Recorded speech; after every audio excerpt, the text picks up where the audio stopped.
Mumbai cricket असोसिएशनचे अध्यक्ष अमोल काळे यांचे न्यूयॉर्कमध्ये हृदयविकाराच्या झटक्याने निधन झाले। ते न्यूयॉर्कमध्ये भारत विरुद्ध पाकिस्तान क्रिकेटचा सामना पाहण्यासाठी गेले होते, तेव्हा त्यांना क्रिकेट बघताना हृदयविकाराचा झटका आल्याने त्यांचे निधन झाले। आज त्यांच्या अस्थींचे विसर्जन नाशिक येथे गोदावरी घाटावरील रामकुंडमध्ये करण्यात आले।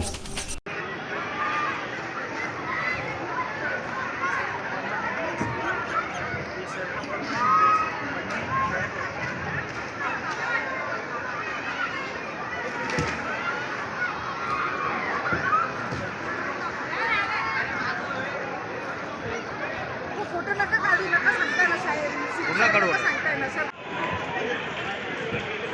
यावेळी त्यांच्या पत्नी मिनल, मुलगा आदित्य, मुलगी अर्पिता, बहीण अस्मिता रानडे, राज्याचे उपमुख्यमंत्री देवेंद्र फडणवीस, किशोर व मल्हारराव काळे, माजी खासदार हेमंत गोडसे, आमदार ॲडव्होकेट राहुल डिकले, आमदार देवयानी फरांदे, सीमा हिरे, लक्ष्मण सावजी, प्रशांत जाधव, पोलीस आयुक्त संदीप कर्णिक, उपायुक्त मोनिका राऊत, पुरोहित संघाचे अध्यक्ष सतीश शुक्ल आदी यावेळी उपस्थित होते। अमर सोळंके, मी नाशिककर न्यूज, नाशिक।